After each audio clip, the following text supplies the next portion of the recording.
오늘 우리 모두가 잘 아는 주제입니다. 하나님 말씀 마태복음 20장 25절부터 28절에 있는 말씀을 보겠습니다. 마태복음 20장 25절부터 28절입니다. 예수께서 제자들을 불러다가 가라사대 이방인의 집권자들이 저희를 임의로 주관하고 그 대인들이 저희에게 권세를 부리는 줄을 너희가 알거니와 너희 중에는 그렇지 아니하니 너희 중에 누구든지 크고자 하는 자는 너희를 섬기는 자가 되고 너희 중에 누구든지 으뜸이 되고자 하는 자는 너희 종이 되어야 하리라. 28절까지라고 그랬죠. 인자가 온 것은 섬김을 받으려 함이 아니라 도리어 섬기려 하고 자기 목숨을 많은 사람의 대속물로 주려 함이니라. 예수님께서 이 땅에 계실 때 유대 사회는 서열의식 또는 차별의식이 아주 극심했습니다. 이러한 차별은 주로 종교적인 면에서 이루어진 것을 우리가 알 수 있습니다. 유대 사회를 지배하는 특권층은 제사장 무리와 바리새인들, 사두개인들 그리고 서기관들이었다고 할 수 있습니다. 그리고 창기와 세리와 죄인들은 철저하게 그들로부터 멸시를 받고 공동체에서 소외된 것을 우리가 보게 됩니다. 그런데 예수님께서 오셔서 바로 그 죄인들의 친구가 되셨고 그들을 섬기는 자로 그들의 종으로 삶을 사신 것을 우리가 보게 됩니다. 그러면서 제자들에게 너희는 섬기는 자가 되고 종이 되라고 말씀을 하십니다. 그때나 지금이나 주님이 우리에게 말씀하신 것은 동일합니다. 너희는 섬기는 자가 되고 종이 되라.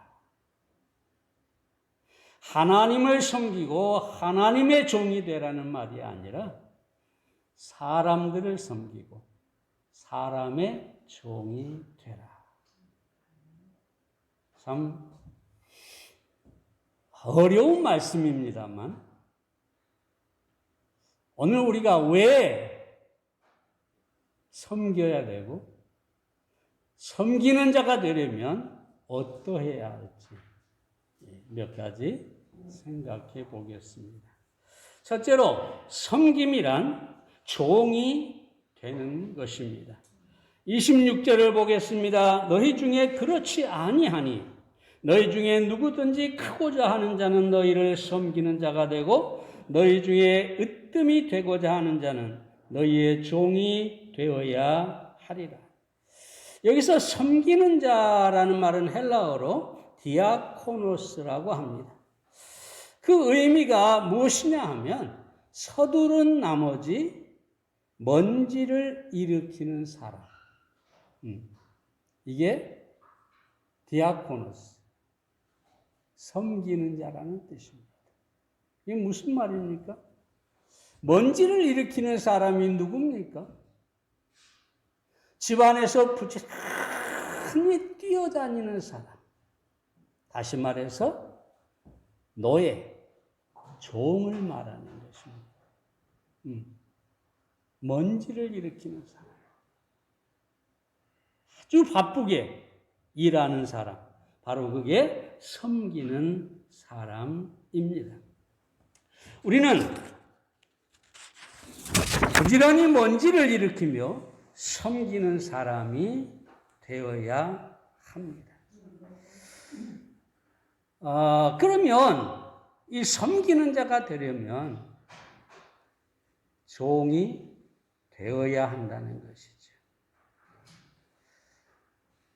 주님은 섬기는 자와 종을 같은 의미로 사용하고 있습니다. 그러므로 섬기는 자는 곧 종인 것입니다. 종이라는 말은 헬라어 둘로스라는 말로 노예를 가리키는 말입니다. 섬기는 자, 즉 종은 자신의 주권을 완전히 상실한 사람입니다. 자유를 잃어버린 사람입니다. 완전히 주인에게 매인 사람이고 주인이 중심이고 주인을 위해서 전제하는 그런 사람이 섬기는 자고 종인 것입니다. 섬김은 봉사와 같은 의미인데 언젠가 말씀드렸습니다만 이 봉사라는 어원이 재미가 있습니다. 봉사라는 말은 헬라어로 밑이라는 아래라는 후포와 노젓는 사람이라는 에레테스라는 말의 합성어입니다. 그러니까 봉사한다, 섬긴다 이 말은 뭐냐 하면 옛날에 여러분이 배를 보면 배너 영화 보셨어요? 거기 보면 쇠사슬에 다리를 묶고 배 아래에서 노젓는 노예들을 볼 수 있습니다. 바로 그거죠. 다른 사람을 섬긴다, 봉사한다라는 말은 다른 사람 아래에 들어가서 열심히 노를 저어줌으로 상대를 성공하게 하고 앞으로 전진하게 만들어주는 것이다.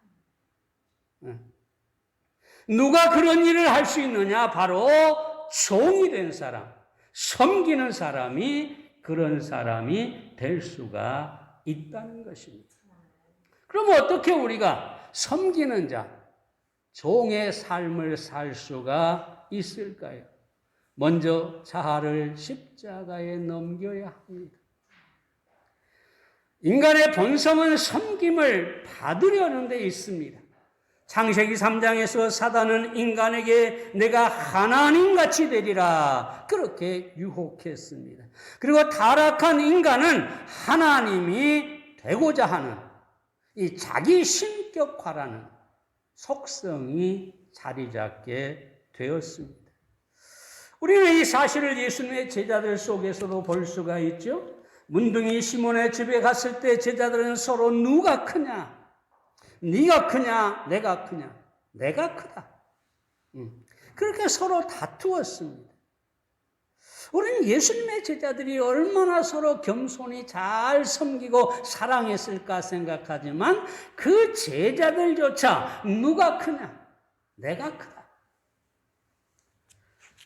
그래서 예수님에게 발을 씻어줄 물도 원래는 주인이, 그 집 주인이 시몬이 가져다 줘야 됐는데 가져다 주지 않았어요. 그러면 제자들이 물을 떠다가 예수님의 발을 씻겨줘야 되지 않겠습니까? 그런데 누가 크냐 하면서 전혀 아무도 예수님을 섬기려 하지 않았습니다. 그때 한 이름 없는 여인이 그 향유를 가지고 와서 예수님의 발에 붓고 머리털로 씻겨준 사건을 우리가 알 수가 있습니다. 그러면서 예수님이 뭐라고 합니까? 마태복음 16장 24절에서 아무든지 나를 따라오려거든 자기를 부인하고 자기 십자가를 지고 나를 쫓을 것이니라 라고 말씀합니다. 자기 십자가는 이 자기 신격화의 본능, 다시 말하면 자아의 죽음을 말하는 것입니다. 바울은 갈라디아 2장 20절에서 내가 그리스도와 함께 십자가에 못 박혔다라고 말하고 있고 고린도전서 15장 31절에서 나는 날마다 죽노라라고 합니다. 사도 바울은 자기가 이미 십자가에 못 박혀 죽었고 그 사실을 날마다 믿음으로 인정한다는 말입니다. 그래서 사도 바울은 이 자아가 처리되었기 때문에 능히 종의 자리에 들어갈 수 있었습니다. 여러분, 사도 바울은 대단한 학식을 가진 사람이고 그는 교만했던 사람이고 그는 뭐랄까요? 자기 위에 사람이 없다고 생각할 만큼 그는 아주 대단한 사람이었죠. 예수님을 믿고 나서도 만나고 나서도 그는 곧바로 이방인의 사도가 되었어요. 당시의 사도들은 엄청난 특권이 있었어요. 엄청난 능력이 있었어요. 그런데 그 사도 바울이 뭐라고 얘기합니까? 고린도후서 4장 5절에 보면 또 예수를 위하여 우리가 너희의 종된 것을 전파함이라. 내가 전하는 메시지가 뭐냐? 우리가 너희 성도들 사람의 종이 된 것을 전하는 것이다. 어떻게 교만했던 바울이 이렇게 겸손하게 사람을 섬기는 종이 될 수가 있었을까요? 그 교만했던 자아가 십자가에서 이미 처리가 되었기 때문입니다. 그럼 우리가 겸손한 자로 여기 섬기는 사람이 되려면 우리의 자아를 십자가에 넘겨야 합니다. 다음으로 날마다 하나님 앞에서 자신을 볼 수 있어야 합니다. 여러분, 교만은 속임입니다. 속는 것입니다. 하나님같이 될 수 있다고 사단에게 속임을 받았고, 타락한 인간은 자신이 신이 될 수 있다. 대단한 존재가 될 수 있다. 아니, 그렇다고 착각하며 살고 있습니다. 겸손해 보인 사람들조차 그 속에는 그래도 나는 저 사람보다 낫다. 이런 생각이 그 속에 자리 잡고 있죠. 왜 그럴까요? 자신에 대해서 속고 있기 때문입니다. 자신을 정직하게 볼 수가 없기 때문입니다. 그러면 어떻게 자신을 정직하게 있는 그대로 볼 수 있을까요? 하나님 앞에 설 때입니다. 하나님 앞에 서면 우리 안에 숨길 수 있는 것이 아무것도 없습니다. 우리 안에 있는 죄와 연약함과 모든 더러운 것이 다 그대로 노출되게 되어 있습니다. 그래서 하나님 앞에 선 사람은 절대로 교만할 수가 없는 것입니다. 사랑 여러분, 구약의 제사장들은 여기 날마다 하나님 앞에 제사를 드리면서 여기 물두멍에 가가지고 거기에 자기 얼굴을 들여다보고 더러운 거름이나 어떤 이런 것들이 묻어 있으면 그 물로 씻겼습니다. 제사장들은 모르죠. 열심히 재물을 잡아서 불에 태워 들이다 보면 그저 얼굴이고 옷이고 그저 더러움이 묻게 되는데 그 물두멍 앞에 가야 비로소 자기를 발견하게 되는 것이죠. 여기서 물두멍은 무엇로 만들었다고 했습니까? 성막의 물두멍은 여자들의 거울로 만들었어요. 놋거울로 만들었어요. 이 거울은 무엇입니까? 우리를 비춰주는 거잖아요. 하나님과 하나님의 말씀 앞에 서면 우리는 우리 자신을 발견하게 됩니다. 발견한 우리 자신을 발견하면 우리 안에 온갖 더러움과 약함이 있다는 사실을 깨닫게 되기 때문에 결코 교만할 수 없습니다. 여러분, 아브라함은 하나님에 섰을 때 뭐라고 합니까? 티끌 같은 나라고 합니다. 아브라함은 믿음의 사람이고 믿음의 조상입니다. 탁월한 믿음을 가진 사람입니다. 그는 하나님 앞에 딱 섰을 때 나는 티끌에 불과하다. 하나님 앞에 티끌인 내가 교만할 수가 없는 거죠.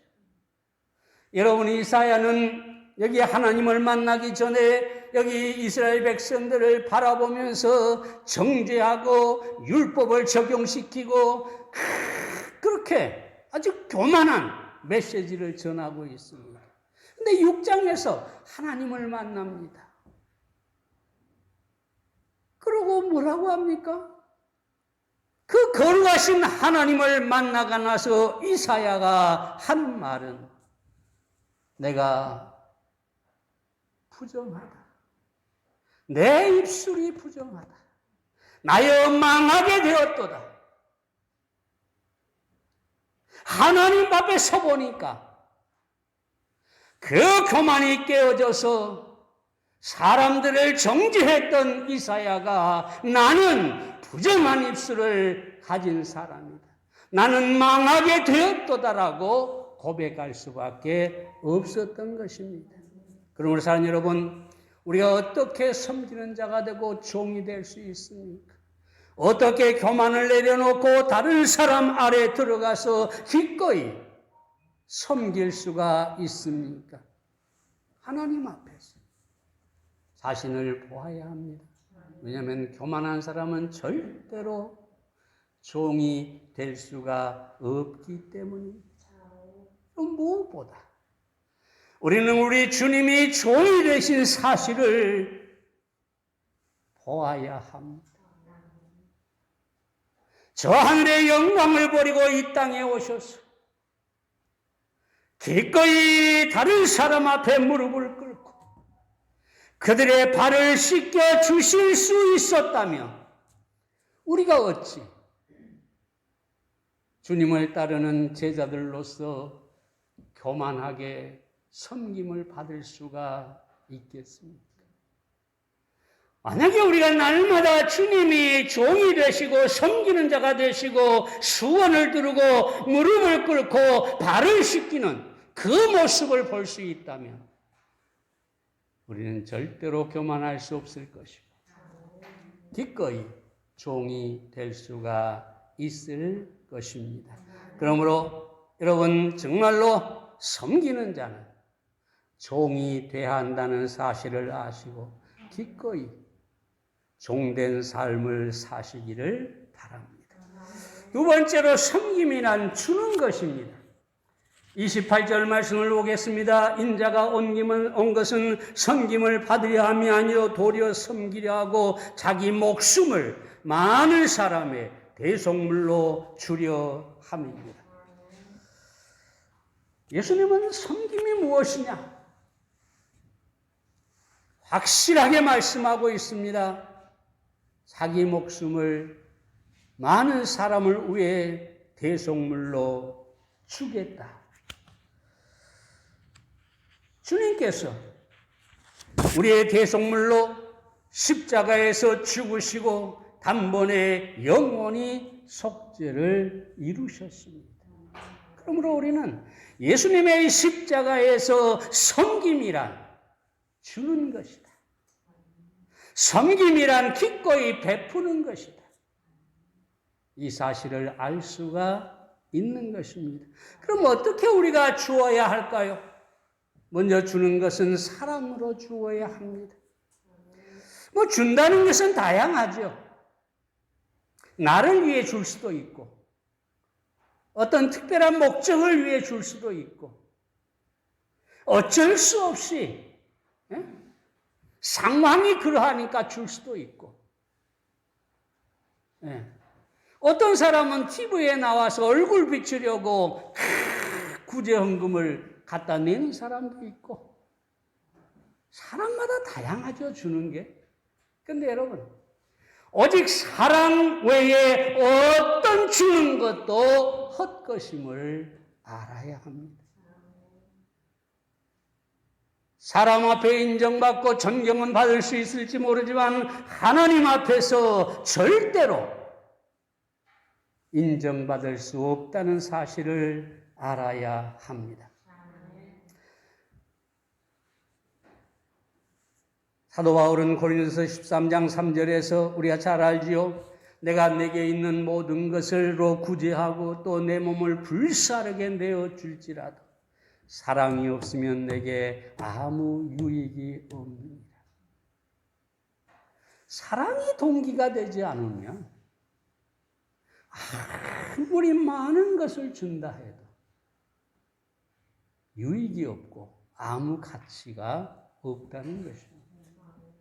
아무리 적은 것을 준다 할지라도 그것이 사랑이 동기가 된다면 하나님께서 그것을 기억하시고, 성경 뭐라 합니까? 소자에게 물 한 그릇 주는 것도 하나님께서 보상하실 것이라고 말씀하고 있습니다. 그러므로 여러분, 무엇을 줄 때는 반드시 사랑으로 주시기를 바랍니다. 다음으로 주는 것은 희생적이어야 합니다. 섬기기 위해 준다는 것은 내가 쓰고 남는 것, 나에게 넘치는 것을 그저 동정 때문에 그 중에 아주 작은 것을 베푼다는 것이 절대로 아닙니다. 예수님께서 하늘의 영광을 버리고 세상에 오셨을 뿐만 아니라 십자가에서 자기의 목숨을 대속물로 주셨습니다. 예수님께서 주신다고 하는 것은 바로 희생입니다. 자기 목숨을 주는 희생입니다. 전부를 주는 희생입니다. 이것이 십자가가 우리에게 가르쳐주는 섬김인 것입니다. 영국이 낳은 위대한 탐험가 어니스트 셰클통경이 경험했던 아름다운 이야기가 있습니다. 여러분 아마 들으셨을 겁니다. 이 셰클통경의 일행이 남극 탐험 중에 아주 위험한 상황에 처하게 되었습니다. 본부와 연락이 끊기고 식량도 거의 바닥이 났습니다. 그래서 마지막 대원들에게 천막에 이제 마지막으로 건빵 한 봉지씩을 배급해 주었습니다. 이제 언제 식량을 공급받을지 모릅니다. 만약 공급받지 못하면 그대로 죽어야 할 그런 상황이었습니다. 그런데 이 셰클통경이 잠을 자다가 꽈스락거리는 소리에 눈을 떠서 보았습니다. 그런데 한 사람이 다른 동료의 가방에 손을 대고 있었습니다. 그래서 속으로 저런 나쁜 놈이 있나? 응? 이런 극한 상황에 다른 사람의 가방에 손을 대다니. 그래서 조금 더 지켜보기로 했습니다. 그런데 이 셰클통경은 놀라고 말았습니다. 왜냐하면 그는 자기가 받은 배급 건빵을 그의 동료의 가방 속에 넣어주고 있었기 때문입니다. 희생입니다. 이 극한 상황에서 언제 배급이 올지 언제 죽을지 모르는 상황에서 그는 자신보다 동료의 어려움을 생각했던 것입니다. 섬김이란 뭐냐? 바로 이런 극한 상황에서 기꺼이 자기의 것을 줄 수 있는 것. 그것이 바로 진정한 섬김이라고 할 수가 있습니다. 그래서 이 셰클통경이 이렇게 감동을 받고 일기에 기록했습니다. 나는 그 사람의 이름을 아무에게도 밝히지 않았습니다. 왜냐하면 그 일은 하나님과 그 사람과의 거룩한 관계였기 때문입니다.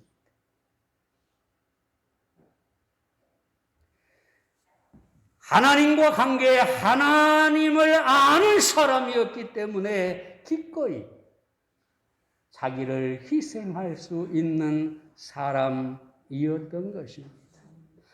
여러분,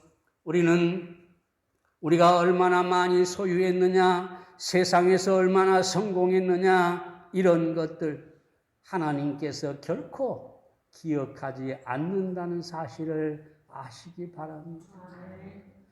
하나님 밖에 있는 사람은 아무리 재물이라도, 아무리 가장 높은 지위에 오른 사람도 하나님을 감동시킬 수 없습니다. 하나님이 그들을 기억하지 않으십니다. 하나님께서 누구를 기억하실까요? 조금 전에 말씀하신 것처럼 소자에게 냉수 한 것을 주는 바로 그것을 하나님은 기억하신다는 것입니다.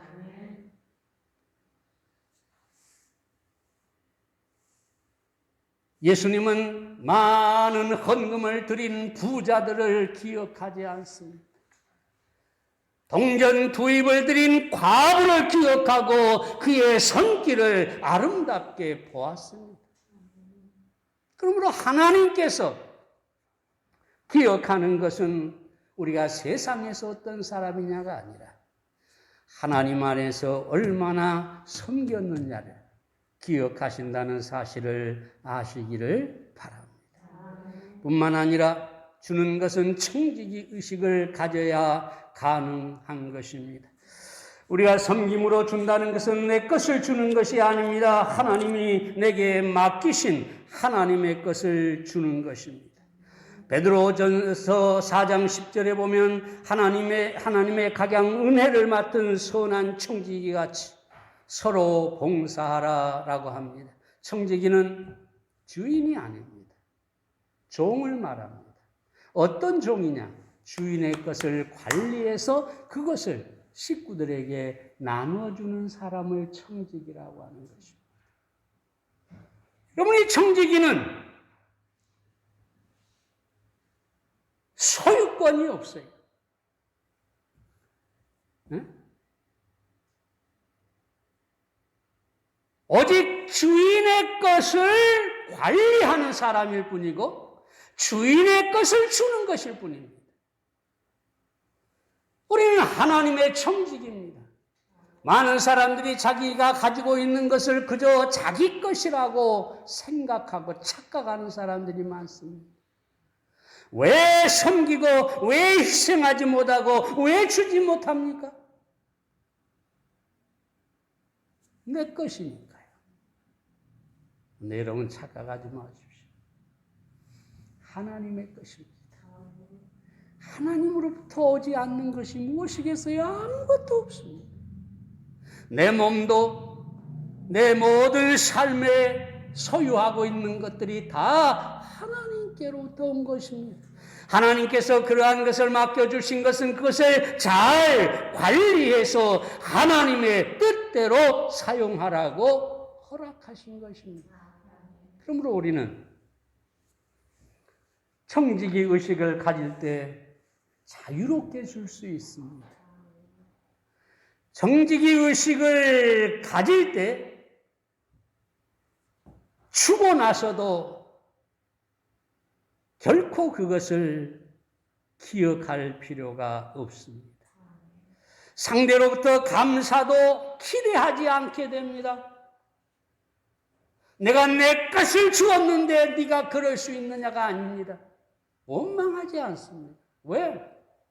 나는 하나님의 것을 주는 것으로 거기서 끝이 나기 때문입니다.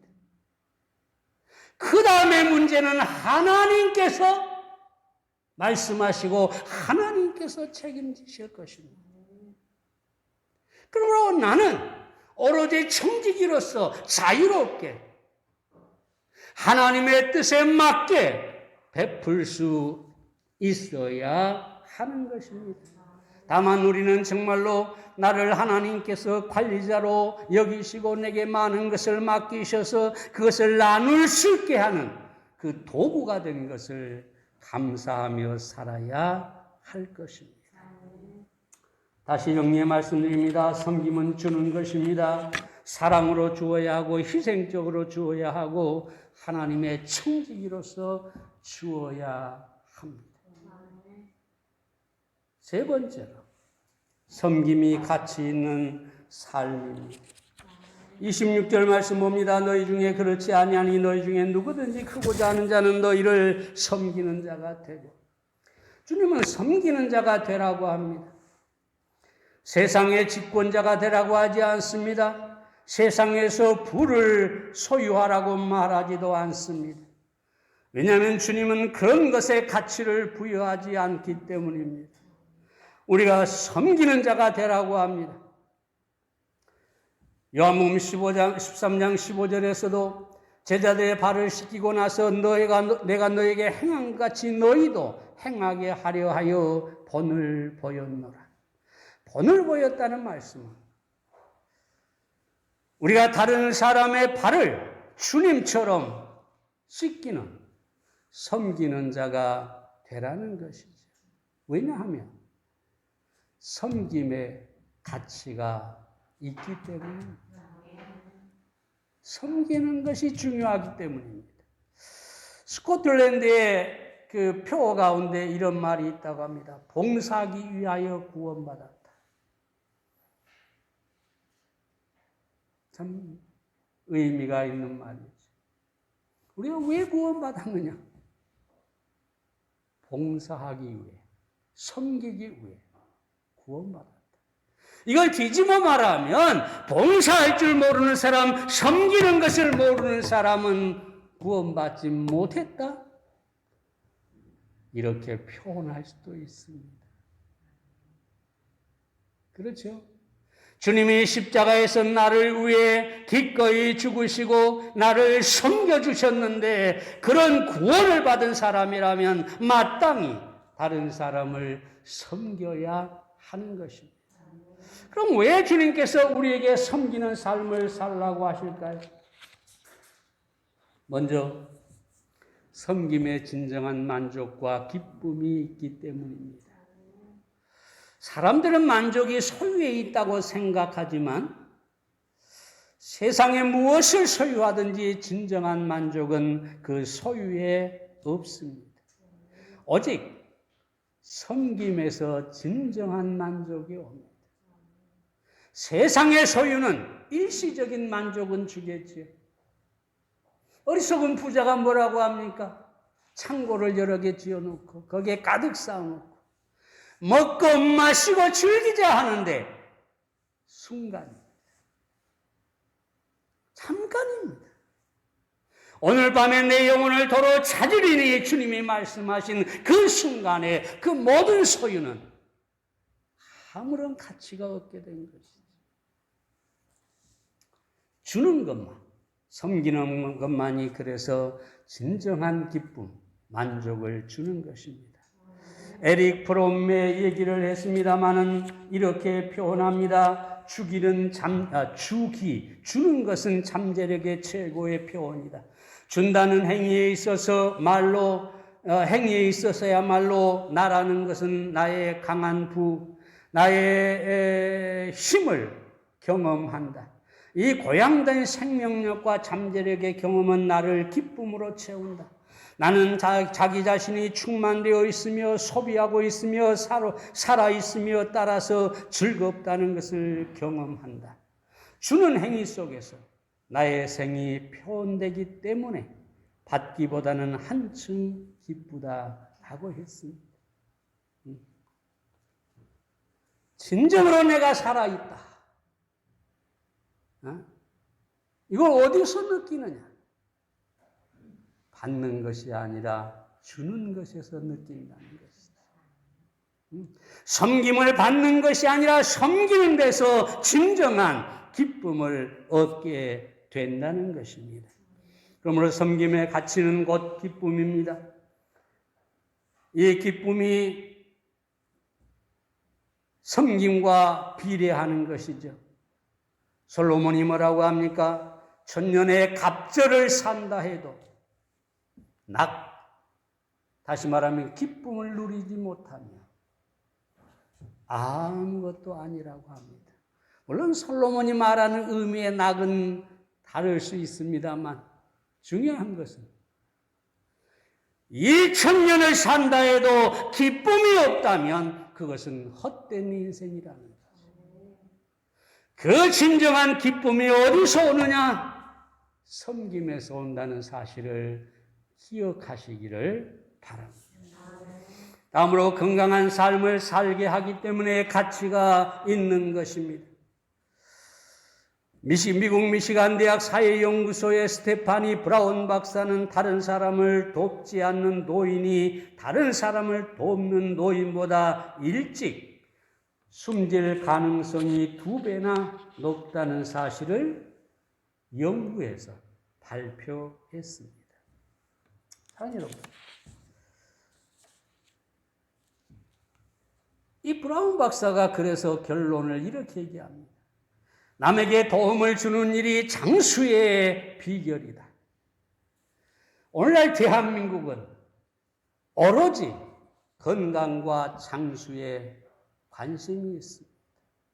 지난번에 선거의 공약이 그날의 가치를 말해준다고 말씀드렸습니다마는 TV의 프로그램이 무엇을 방영하고 있느냐, 어떤 주제로 무엇을 많이 방영하고 있느냐, 곧 그것이 그 국민의 가치를 말해줍니다.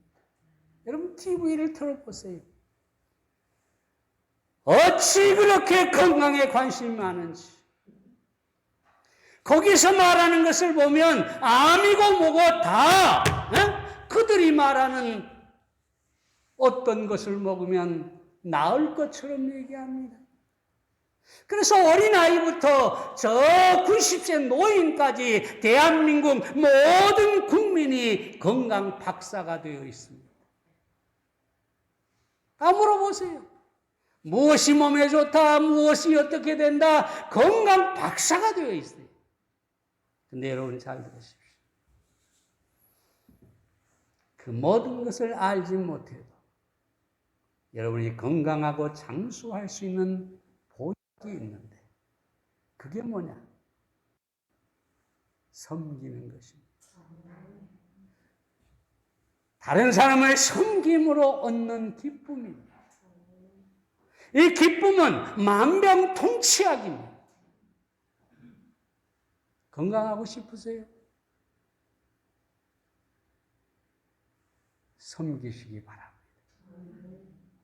하나님께서 건강을 축복하시고 땅에서 장수하게 해 주실 것입니다. 끝으로 섬김은 심판의 날에 그 가치가 드러날 것입니다.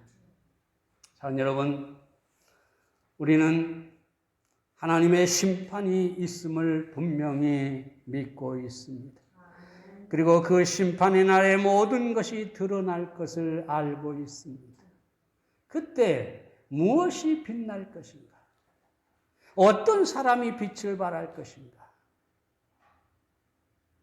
섬기는 사람입니다. 이 얘기만 하고 오늘 마치겠는데 찰스 스윈돌이라는 분이 있습니다. 오래전에 나온 그리스도를 본받는 생활이라는 책에 보면 이 스윈돌 목사가 어렸을 때 엘리자 이 헤이윗이라는 사람이 지은 노래를 부르던 것을 기억한다고 하면서 거기에 소개해 놓고 있습니다. 잘 한번 들어보십시오.